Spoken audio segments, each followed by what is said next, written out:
ఇక్కడ కనిపిస్తున్నది శ్రీకాకుళం జిల్లా వజ్రపకుత్తూరు మండలం నువ్వులరేవు గ్రామం. 3000 కుటుంబాలున్న ఈ గ్రామంలో అన్ని ప్రత్యేకతలే. ఇక్కడి గ్రామస్తులు పూర్తిగా చేపల వేటపైనే ఆధారపడుతూ కాలం గడుపుతున్నారు. పురాతన విషయాలకు పెద్దపీట వేస్తూ పెళ్లిళ్లు చేయడంలో ప్రత్యేకత చాటుకుంటున్నారు.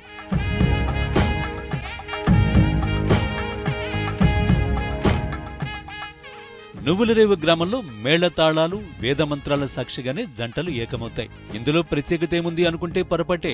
ఒకే వేదికపై ఒకే సమయంలో 3 ఏళ్లకోసారి సామూహిక వివాహాలు జరుగుతాయి. పుట్టుక, పెళ్లిళ్లు, బంధాలు, అలవాట్లు, కట్టుబాట్లు విలాసమైన జీవనానికి భిన్నంగా ఉంటామంటున్నారు ఇక్కడి గ్రామస్తులు. ఊరి పరిస్థితి అంతే మత్స్యకారం పరిస్థితి. అమ్మాయికి మాత్రం వేరే ఊరికి మారి ఇవ్వడం జరగదు. అంటే మన సాంప్రదాయ ప్రకారంగా మన ఊర్లోనే మన పద్ధతిగా మనమే జరిపిస్తాం. 4 సంవత్సరం 3 సంవత్సరంకి ఏదో మళ్ళీ మంచి ముహూర్తం చూసి గ్రామ పెద్దలు అది నిర్ణయించి ఏదో మంచి రోజులోనే లగ్నం చూసి ఒకే లగ్నంలోనే 80 కానీ 100 కానీ 200 కానీ మన గ్రామంలోనే ఒకేసారి మాత్రము పెళ్లిళ్ళు జరుగుతాయి. 3 ఏళ్లకోసారి ఒకే ముహూర్తంలో ఒకే రోజు 100 పెళ్లిళ్లు జరుగుతాయి. అన్నీ పెద్దలు కుదిర్చిన వివాహాలే.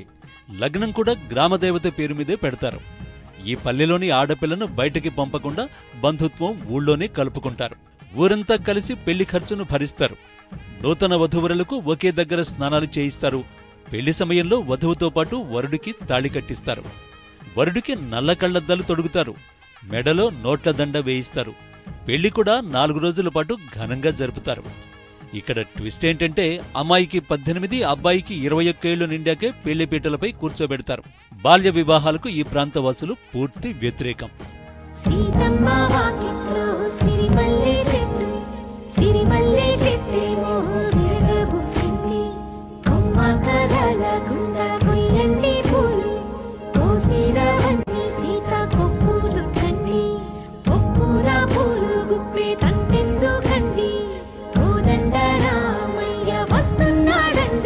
నువ్వులరేవు గ్రామంలో ఇప్పటి వరకు విడాకులు, వరకట్న వేధింపులు, కోర్టు కేసులు దాఖలైన సందర్భాలు లేవు. ముఖ్యంగా ఈ ప్రాంతంలో మద్యపానాన్ని నిషేధించి క్లీన్ విలేజ్గా పేరు తెచ్చుకున్నారు. గ్రామస్తులంతా కలిసి పందిరి వేసి ఇలా పెళ్లిళ్లు జరపడం గర్వకారణంగా ఉందంటున్నారు అక్కడి గ్రామస్తులు. ఒకే సమయంలో ఒకే వేదికపై 100 మందికి వివాహాలు జరిపించడానికి కారణమేంటని ప్రశ్నిస్తే వారి నుంచి వచ్చిన జవాబేంటో మీరే చూడండి. 2 సంవత్సరాలు ఒకసారి గ్రామంలో ఎంతమంది యువకులు 18 సంవత్సరాలు దాటినటువంటి అమ్మాయిలు, 21 సంవత్సరాలు దాటిన అబ్బాయిలు ఎవరెవరు ఉన్నారో ముందుగానే గ్రామస్తులకి తెలియజేస్తే గ్రామ పెద్ద అయినటువంటి పెద్దబేర గ్రామస్తులు కలిసి ఈ నిర్ణయం చేస్తాము. సామూహిక వివాహం చేయడం వల్ల మాకు కొంత ఖర్చు తగ్గుతుంది. ఈ సంవత్సరం నేను సర్పంచ్గా అయినటువంటి మా గ్రామస్తుల సహకారంతో, మా గ్రామ మహిళల సహకారంతో సంపూర్ణ మద్యపాన నిషేధం చేసామండి. ఈరోజు సంపూర్ణ మద్య నిషేధం చేయడం వల్ల మా గ్రామంతో పెళ్లిళ్ళు మరి పేచీలు అవడం లేదు, పెటగలు అవడం లేదు. ఈ సంవత్సరం 80 పెళ్లిళ్ళు. 80 పెళ్లి అంటే 80 లగ్నాలు అంటే 160 మంది పెళ్లి కొడుకు కూతురులు అనమాట. అనాదిగా వస్తున్న ఆచారాలు పాటిస్తున్న వీళ్లంతా విద్యార్థికులే కావడం విశేషం. పేరుకు వీరంతా ఆదిమ జాతులే అయినా ఆదర్శవంతమైన కారణాలతో వీరు పాటిస్తున్న ఆచారాలను జిల్లా అధికారులు సైతం ప్రశంసిస్తున్నారు.